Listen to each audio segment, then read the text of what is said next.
करेंगे, जहां यूपी के शहजादी को 15 फरवरी को यूएई में फांसी की सजा दी गई। विदेश मंत्रालय ने दिल्ली हाई कोर्ट में जानकारी दी है। 5 मार्च को शहजादी का अंतिम संस्कार किया जाएगा और शहजादी खान अबू धाबी की अल वतवा जेल में बंद थी और शहजादी की देख रेख में एक बच्चे की भी मौत हुई थी। बच्चे की मौत के मामले में फांसी की सजा दी गई थी। ये बड़ी खबर है जो इस बीच सामने आ रही है।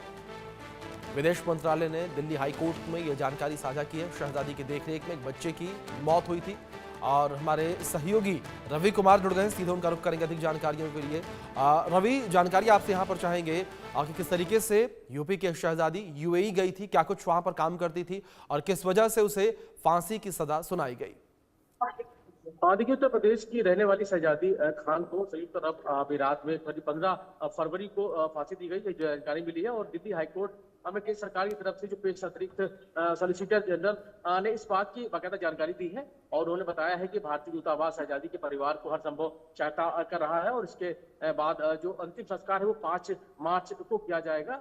शहजादी खान के जो पिता है शब्बीर खान, उन्होंने विदेश मंत्रालय से बेटी को कानूनी स्थिति स्पष्ट करने और उसे बचाने के लिए जो मांग की थी, लेकिन बेटी की फांसी की पुष्टि होने के बाद अदालत ने इस याचिका को फिलहाल खारिज कर दिया है। फिलहाल जो अंतिम संस्कार को लेकर जानकारी आ रही 5 मार्च किया जाएगा और निश्चित तौर पर कहीं ना कहीं जो शोक संवेदना है वो भी उसको लेकर जो परिवार वालों को दी जा रही है। और निश्चित तौर पर जिस तरीके से पूरा घटनाक्रम था, हालांकि अब लगातार इसको लेकर चर्चाएं भी थी और जो जानकारी मिली करीब 15 फरवरी को ही उसको फांसी दे दी गई थी।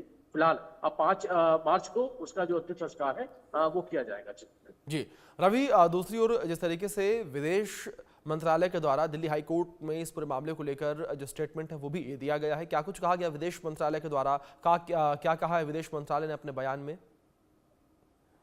देखिए, भारतीय दूतावास की तरफ से शब्बीर खान को उनकी बेटी की जो फांसी की पुष्टि है वो कर दी गई। उनको बताया गया कि परिवार 5 मार्च 2025 तक यूएई आ सकते हैं और ताकि जो अंतिम संस्कार में वो शामिल हो सके। उसके लिए बाकायदा खान को भारतीय दूतावास का एक समर्पित मोबाइल नंबर भी उपलब्ध कराया गया है।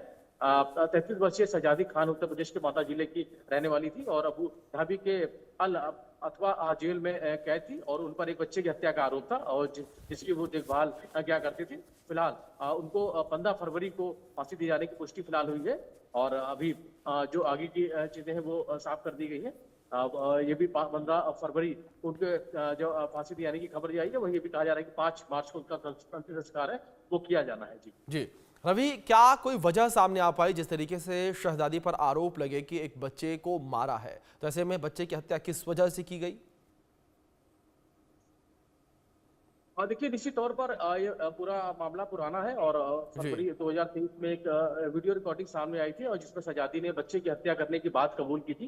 हालांकि उसने दावा किया था कि कबूलनामा जबरन लिया गया है और 10 फरवरी 2023 को उसे अबू धाबी पुलिस को सौंप दिया गया था और 31 जुलाई 2023 को मौत की सजा है वो सुनाई गई थी। जिसके बाद अभी जो जानकारी मिली है कि 15 फरवरी को उसको फांसी दे दी गई थी और 5 मार्च को उसका अंतिम संस्कार किया जाना है और जिसके लिए परिवार है वो यूएई जा सकता है और अंतिम संस्कार में वो शामिल हो सकता है। जी रवि, परिवार यूएई जा सकता है जैसी जानकारियां सामने आ रही हैं, क्या परिवार के द्वारा कुछ कहा गया इस पूरे मामले में? देखिए, एक याचिका के जरिए जानकारी सामने आई है, उसमें कहा गया कि फरवरी 2023 में एक जो वीडियो रिकॉर्डिंग है सामने आई थी, शहजादी ने बच्चे की हत्या करने की बात है वो कबूल की। हालांकि उसकी तरफ से ये भी कहा गया कि जो उसका दावा था कि वो कबूलनामा उसे जबरन लिया गया था और 10 फरवरी को उसे अबू धाबी पुलिस को सौंप दिया गया था और 31 जुलाई 2023 को मौत की सजा सुनाई गई थी। हालांकि भारतीय दूतावास ने कानूनी सहायता दी थी, लेकिन आरोप है कि उसे जबरन गुनाह कबूल करने के लिए मजबूर किया गया और उचित कानूनी प्रतिनिधित्व भी नहीं मिला। सितंबर 2023 में उसकी अपील खारिज कर दी गई और 28 फरवरी 2024 को मौत की सजा को बरकरार रखा गया था और जिसके बाद फिर 15 फरवरी को जो जानकारी मिल रही उसको फांसी है वो दे दी गई। जिसके बाद 5 मार्च को उसका अंतिम संस्कार है, यानी कल वो अंतिम संस्कार का किया जाना है। जी बिल्कुल रवि, बहुत शुक्रिया जुड़ने के लिए और जानकारियों के लिए।